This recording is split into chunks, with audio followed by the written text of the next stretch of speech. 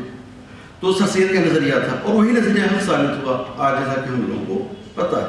تو کہنا یہ ہے کہ اردو میں جو اس کا تعلق، اور ایک اور بات، دوسری بات یہ ہے کہ، اور مجھے بتا دیجیے گا جب میرا وقت ختم ہو جائے رضوی صاحب آپ جناب، کہ جب ایسٹ انڈیا کمپنی نے اور بعد میں برطانوی حکومت جو وائسرا تھا، جب ان لوگوں نے کام کرنا شروع کیا، یہاں کے لوگ تو اردو بول رہے تھے، برج بھاشا کی زبان بول رہے تھے، مگر انہیں کسی قواعد کی ضرورت نہیں تھی، انہیں کسی لغت کی ضرورت نہیں تھی۔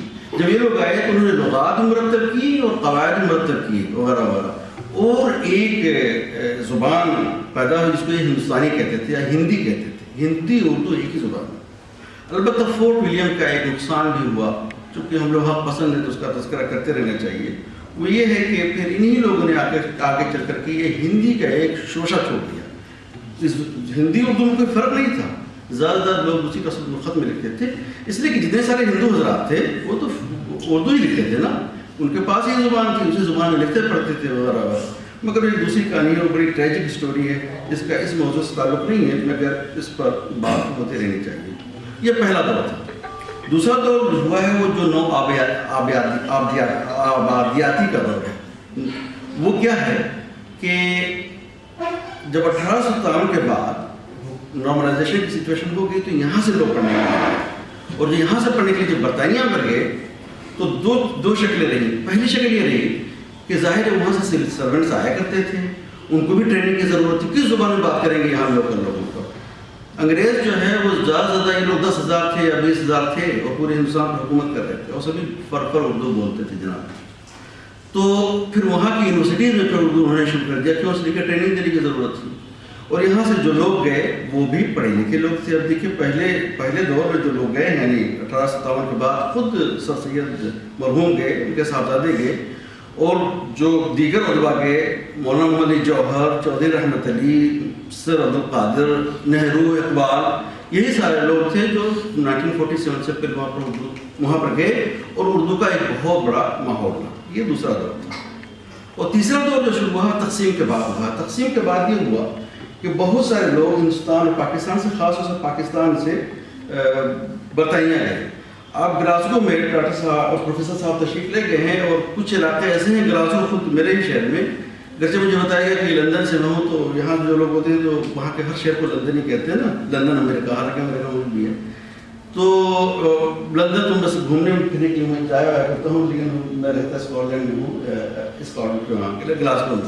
تو گلاسگو کے کچھ محلوں میں چلے جائیے تو آپ کو پتہ ہی نہیں چلے گا کہ آپ ہندوستان یا پاکستان میں نہیں ہیں، یعنی وہ اتنی تعداد میں وہاں پہ نظر آ جائے گی. یہی حال وہاں پر بھی ہے، لندن میں بھی ہے. اور لیسٹر میں چلے جائیے تو وہ آدھی سے یعنی اس وقت 60% آبادی لیسٹر میں نان وائٹ لوگوں کی ہے. خود لندن شہر اتنا ملٹی کلچرل سٹی ہو چکا ہے کہ یعنی 3 لوگوں میں اگر دیکھ لیں تو کم از کم ایک بندہ آپ کو نان وائٹ ملے گا. پوائنٹ میرا کیا ہے؟ پوائنٹ ہے کہ اتنی ہیوی مائگریشن ہوئی، جب وہاں مائگریشن ہوئی تو ان کی ضروریات بڑھی. چونکہ ہم جمہوری ملک ہے، ہم کو یہ چاہیے، ہم کو یہ چاہیے، ہم کو چاہیے، ضرورتیں پوری ہوتی رہیں. اور پوری ہوتی رہی تو اردو جو ہے یونیورسٹیز کے لیول تک تو تھی، لیکن پھر وہ اسکول کے لیول کے اوپر آ گئی. میں اپنا بات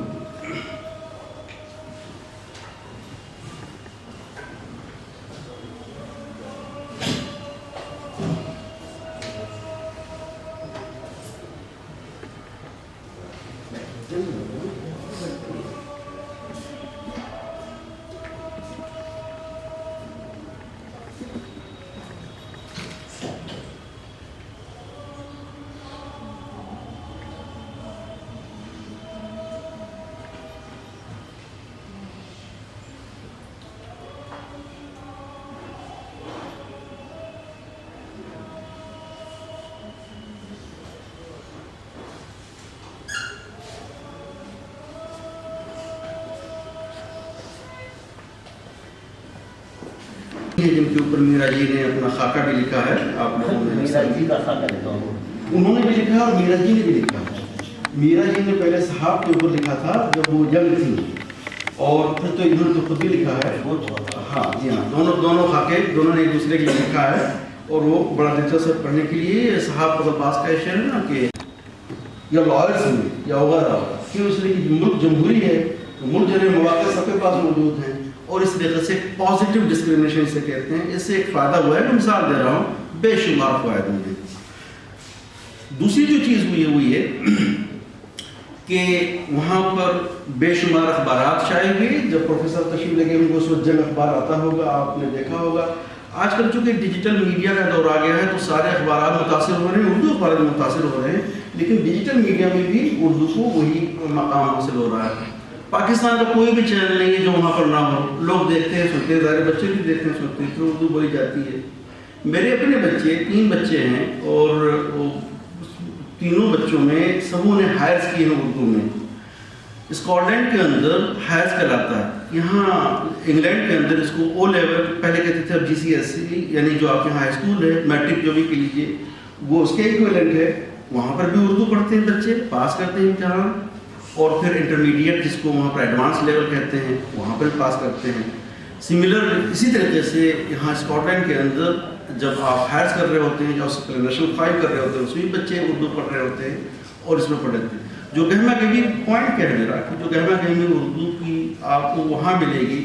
مجھے خود اپنے ہی خاندان کے بچوں کے، ہمارے بچے وہاں سے آتے ہیں، ظاہر انگلش تو ان کی اپنی زبان ہے نا، وہ تو بولیں گے، اس میں کوئی کمال نہیں ہے، لیکن جب یہاں کے ہمارے جو اپنے بچوں کزن سے ملتے ہیں تو ہمارے بچے ہنس رہے ہوتے ہیں کہ انہیں اردو نہیں آتی یہاں کے بچوں پر. جیسے کہ ہمارے دونوں نے پڑھا نہیں، اردو پڑھ نہیں رہے ہیں، ظاہر مخصوص پڑھ لیتے ہیں. تو یہ دیکھیے کہ مل گئے کعبے کو، مل گئے پاس با کعبے کو صنم خانے سے، تو وہاں سے ظاہر ہے ہیلپ ہو رہی ہے.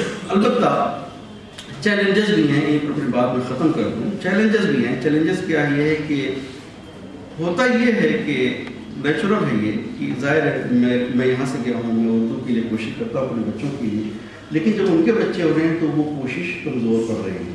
جب کمزور پڑ رہی ہے تو اس کے لیے ایکسٹرنل فیکٹرز چاہیے جو کہ وہ خارجی عوامل چاہیے، اور وہ خارجی عوامل دستیاب نہیں ہیں، جس کی وجہ سے وہ مسائل ہیں. ایک بات. دوسری بات یہ ہے کہ ماشاءاللہ آپ لوگ اس مادر علمی میں ہیں. میں بھی کچھ دنوں کے لیے یہاں پر آیا تھا، اس لیے میں اسے مادر علمی کہتا ہوں. اور یہاں پر بڑی بڑی شخصیات ہیں، وہ چیزیں وہاں پر دستیاب نہیں ہیں. دستیاب نہ ہونے کی وجہ سے سارا رتبہ یابس آ جاتا ہے نا. اب ہر ہفتے کہیں نہ کہیں مشاعرہ ہو رہا ہوتا ہے، اور آپ جاتے ہیں تو کوئی ایک مصرع 1 ہاتھ کا، دوسرا 3 ہاتھ کا، اسی قسم کے. لیکن آپ جاتے ہیں، داد بھی دیتے ہیں، خوش ہوتے ہیں، اس لیے کہ کھانے والا کا نظم بھی ہوتا ہے، تو اس کی وجہ سے بھی لوگ جاتے آتے ہیں. لیکن یہ ایک بری بات نہیں ہے. بری بات اس لیے نہیں ہے کہ جب بارش ہوتی ہے تو بہت سارے خضر و پودے اگاتے ہیں، اور یہ خضر و پودے جب ختم ہو جاتے ہیں نا تو زمین کھاد بن جاتے ہیں اور زمین ہموار ہو جاتی ہے کسی تناور درخت کے لیے. تو غالب اور اقبال اور شبلی تو روزانہ نہیں پیدا ہوں گے نا، تو اس پہ کوئی پریشانی کی بات نہیں ہے، لیکن یہ چیلنج ہے. اور ان شاء اللہ تعالیٰ جب آپ کی سپورٹ بھی اگر وہاں پہنچ جائے تو پھر ظاہر ہے اردو کا مستقبل برطانیہ میں روشن ہے. Thank you.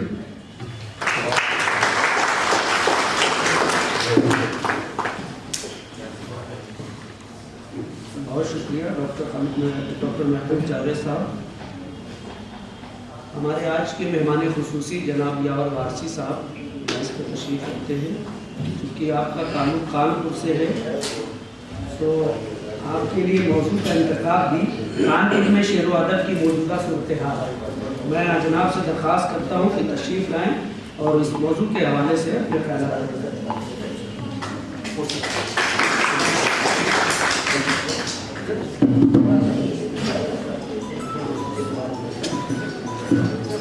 جناب صدر عبداللہ رحمان صاحب، سراج الدین صاحب اور تمام مہمان، سب کا بہت بہت شکریہ کہ آپ حضرات یہاں تشریف لائے اور ہم سب کی حوصلہ افزائی کی ہمت. میں اسپیکر نہیں ہوں، مجھے بولنے کا بالکل سلیقہ نہیں، اس لیے مجھ سے کوئی غلطی ہو جائے بولنے میں تو اس کے لیے معافی چاہتا ہوں. برابر صرف شکریہ ادا کرنے آئے ہوں. نہیں، آپ یہ نہ کر کے آپ اپنے کوئی نام اور اپنی دونوں سنا دیجیے. کوئی کانپور کا بندہ نہ ہو، میں لکھ کے تو کال کرتا ہوں ویسے. کانپور کی چند باتیں. ضرور ضرور. کانپور کی تاریخ ادب بہت پرانی ہے اور کانپور میں بھی حال میں تذکرہ شورائے کانپور لکھا گیا جس سے تقریباً 250-300 سال پرانی تاریخ سامنے آئی. اور ہر دور میں بہت عظیم شعراء موجود رہے. ثاقب کانپوری صاحب، شارق ریحانی صاحب، مولانا قاسم مودودی کا نام بھی لیا جا سکتا ہے جو بہت اہم ہے. بہرحال اس کے بعد ہمارے اس دور میں نیا دور جو آیا اس میں ہمارے یہ موجود ہیں، کیا نام ہے، جاوید ساحل اور ایک جمال نواز. یہ 2 شعراء فی الحال میرے سامنے موجود ہیں اور امید ہے کہ آگے آنے والے وقتوں میں بھی نئے لوگ سامنے آتے رہیں گے اور کانپور کی ادبی شمع جو ہے روشن بنے گی. میں نے چلتے چلتے شعر پیش کر رہا ہوں سمجھ میں اس موقع کے لیے. یہاں جوار کے گوہر عزت و وقار کے پائے، یہاں جوار کے گوہر عزت و وقار کے پائے، تو آ گئے میری آنکھوں میں انبساط کے اشک، تو آ گئے میری آنکھوں میں انبساط کے اشک. یہاں جوار کے گوہر عزت و وقار کے پائے، تو آ گئے میری آنکھوں میں انبساط کے اشک. بہت شکریہ. اور اس کے ساتھ ہی تقریباً کم و بیش یہ سیمینار اپنے اختتام کو پہنچا ہے.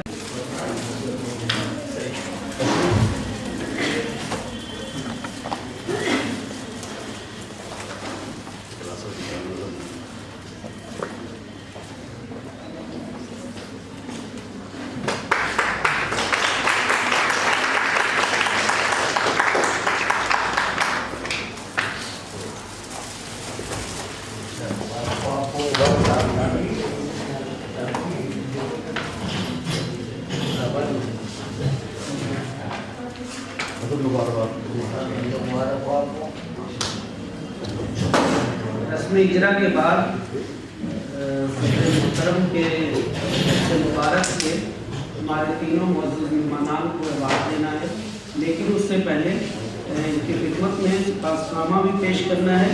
میں سب سے پہلے محترمہ علیبہ صدیقی صاحبہ سے درخواست کرتا ہوں کہ وہ آئیں اور خیال لداخی صاحب کا خاص کریں.